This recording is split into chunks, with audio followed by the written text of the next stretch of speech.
ഇതിലേക്കുള്ള ബാക്കിയുള്ള ചേരുവകൾ എന്താണെന്ന് നമുക്ക് നോക്കാം. അപ്പോൾ നമ്മുടെ ചിക്കൻ കുറുമ തയ്യാറാക്കുന്നതിന് വേണ്ടിയിട്ട് ഞാനിവിടെ 2 സവോള നല്ല ചെറിയതായിട്ട് കനം കുറച്ച് അരിഞ്ഞു വെച്ചിട്ടുണ്ട്. അപ്പോൾ നമ്മൾ 1 കിലോ ചിക്കനാണ് എടുക്കുന്നതെങ്കിൽ 4 സവോള എടുക്കണം. ഇതിൻ്റെ ഇരട്ടിയായിട്ട് വേണം എടുക്കാനായിട്ട്. അതുപോലെ 2 പഴുത്ത തക്കാളി അരിഞ്ഞു വെച്ചിട്ടുണ്ട്. അതുപോലെ 4 പച്ചമുളക് കൂടി ഇവിടെ എടുത്തിട്ടുണ്ട്. കുട്ടികളൊക്കെ ഉണ്ടെങ്കിൽ 3 എണ്ണം എടുത്താലും മതിയാവും. നിങ്ങളുടെ എരിവനുസരിച്ചിട്ട് കൂട്ടിയ കുറച്ചൊക്കെ എടുക്കാവുന്നതാണ്. അതുപോലെ 1 കപ്പ് നല്ല കട്ടിയുള്ള തേങ്ങാപ്പാൽ എടുത്തു വെച്ചിട്ടുണ്ട്. ഇതിപ്പോൾ നമ്മൾ ഫ്രഷ് തേങ്ങയിൽ നിന്നും വീട്ടിൽ തന്നെ തയ്യാറാക്കുന്ന തേങ്ങാപ്പാലാണ്. പകരം നിങ്ങൾക്ക് ടൈമില്ല എങ്കിൽ പാക്കറ്റിൽ വരുന്ന തേങ്ങാപ്പാലോ അല്ലെങ്കിൽ കോക്കനട്ട് പൗഡർ കലക്കിയെടുത്തതോ എടുക്കാവുന്നതാണ്. പിന്നെ ഒരു 10 വെളുത്തുള്ളി, അതുപോലെ 2-3 കഷ്ണം ഇഞ്ചി എന്നിവയും എടുത്തിട്ടുണ്ട്.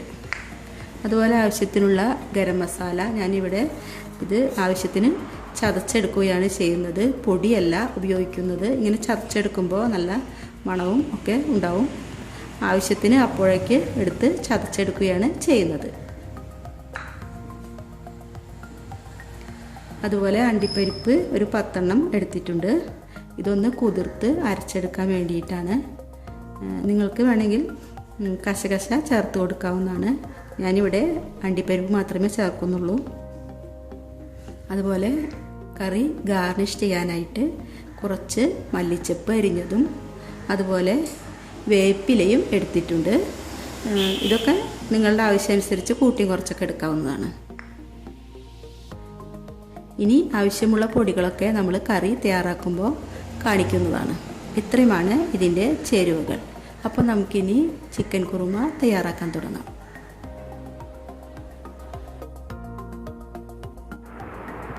എടുത്തു വച്ചിരിക്കുന്ന അണ്ടിപ്പരിപ്പ് നമുക്ക് കുറച്ച് വെള്ളമൊഴിച്ച് കുതിരാനായിട്ട് വയ്ക്കാം. ഇത് നല്ല പേസ്റ്റ് പോലെ അരച്ചെടുക്കണം. അതുപോലെ ഇഞ്ചിയും വെളുത്തുള്ളിയും ആവശ്യത്തിനുള്ള ഗരം മസാലയും കൂടി ഒന്ന് ചതച്ച് വയ്ക്കണം. ഈ കുറുമ തയ്യാറാക്കാൻ വേണ്ടിയിട്ട് നമ്മളിവിടെ ഒരു കടായി അടുപ്പിലോട്ട് വെച്ചിട്ടുണ്ട്. അത് ചൂടായിട്ട് വരുമ്പോൾ നമുക്ക് 2 ടീസ്പൂൺ വെളിച്ചെണ്ണ ഇതിലേക്ക് ഒഴിച്ചു കൊടുക്കാം. ഇനി അരിഞ്ഞു വെച്ചിരിക്കുന്ന സവോള ഇതിലേക്ക് ഇട്ടൊന്ന് വഴറ്റിയെടുക്കാം.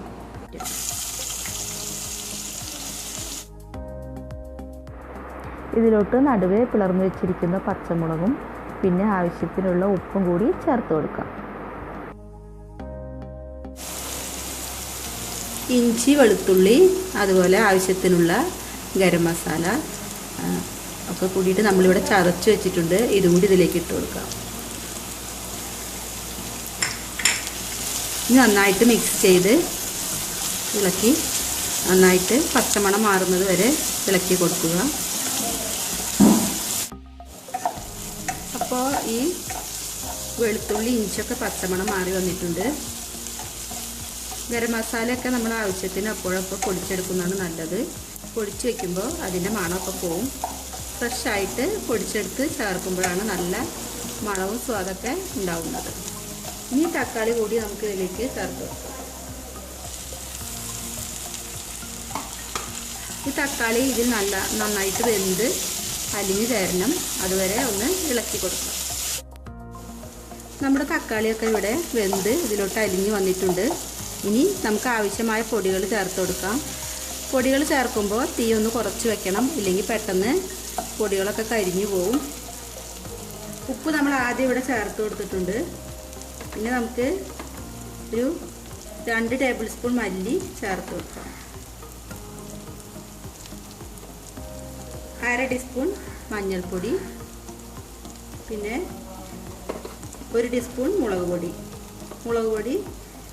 ഒരു 3/4 ടീസ്പൂൺ ചേർത്താലും മതിയാകും. പച്ചമുളക് ചേർത്തിട്ടുള്ളത് കൊണ്ട് അധികം മുളക് പൊടി ചേർക്കേണ്ട ആവശ്യമില്ല. അപ്പോൾ ഞാനൊരു 3/4 ടീസ്പൂണേ ചേർത്തിട്ടുള്ളൂ. പിന്നെ നമുക്ക് 1 ടീസ്പൂൺ ചിക്കൻ മസാല കൂടി ഞാൻ ചേർത്ത് കൊടുക്കുന്നുണ്ട്. നിങ്ങളുടെ കയ്യിലുണ്ടെങ്കിൽ ചേർത്താൽ മതി, ഇല്ലെങ്കിൽ ചേർക്കണ്ട. അതുകൊണ്ട് എരിവുണ്ടാവും. അപ്പോൾ മുളക് പൊടി കുറച്ച് ചേർത്താൽ മതി, ഒരുപാട് മുളക് പൊടി ചേർക്കണ്ട. പച്ചമുളക് കൂടി ചേർത്തത് കൊണ്ട് നല്ല എരിവുണ്ടാവും. നമുക്ക് വേണമെങ്കിൽ ഈ പൊടിയൊക്കെ ഒന്ന് മൂത്ത് വരാൻ വേണ്ടിയിട്ട് 1 ടീസ്പൂൺ വെളിച്ചെണ്ണ കൂടി ഇതിലേക്ക് ചേർത്ത് കൊടുക്കാം. ഈ പൊടികളൊക്കെ നല്ലവണ്ണം മൂത്ത് വന്നിട്ടുണ്ട്. ഇനി നമുക്ക് ചിക്കൻ ചേർത്ത് കൊടുക്കാം. ചിക്കൻ നമ്മളിതിലേക്ക് ചേർത്ത് കൊടുത്തിട്ടുണ്ട്. നല്ലവണ്ണം ഒന്ന് ഇളക്കി മിക്സാക്കിയതിന് ശേഷം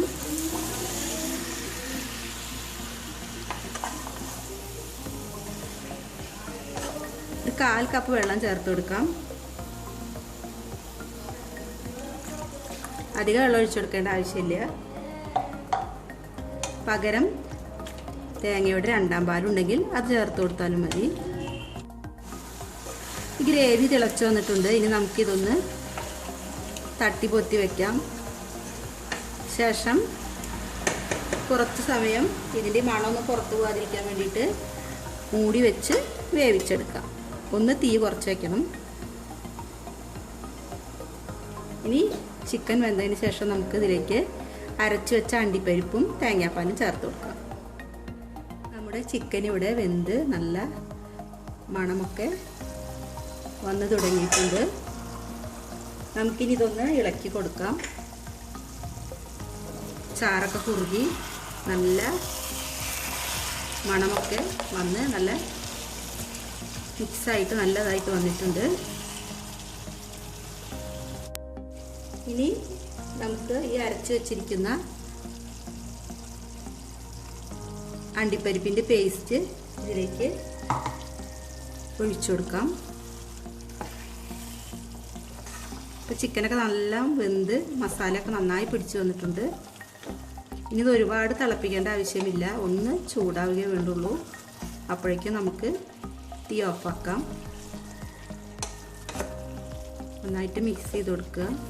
ഈ സമയത്ത് നമുക്ക് ഉപ്പൊക്കെ പാകാണെന്നൊന്ന് നോക്കണം. ഇനി എടുത്തു വെച്ചിരിക്കുന്ന തേങ്ങാപ്പാൽ കൂടി ഇതിലേക്ക് ചേർത്ത് കൊടുക്കാം.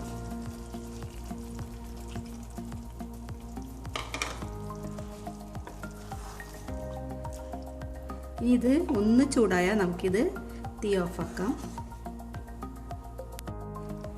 ഇനി നമുക്ക് കുറച്ച് വേപ്പില കൂടി ഇതിലേക്ക് ഇട്ട് കൊടുക്കാം.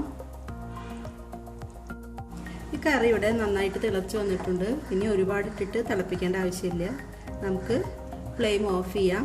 ഇത് ചൂടാറുമ്പോൾ നല്ല കട്ടിയായിട്ട് വരും.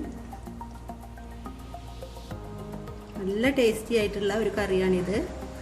ഇടിയപ്പത്തിൻ്റെ കൂടെയും അതുപോലെ പത്തിരി, ചപ്പാത്തി, പൊറോട്ട, നാൻ എന്നിവയുടെ കൂടെയൊക്കെ നല്ല കോമ്പിനേഷനാണ്. എല്ലാവരും ചെയ്ത് നോക്കണം, വളരെ ടേസ്റ്റിയാണ്. ഇനി നമുക്ക് ഫ്ലെയിം ഓഫ് ചെയ്യാം. അപ്പോൾ നമ്മുടെ നല്ല ടേസ്റ്റി ആയിട്ടുള്ള ചിക്കൻ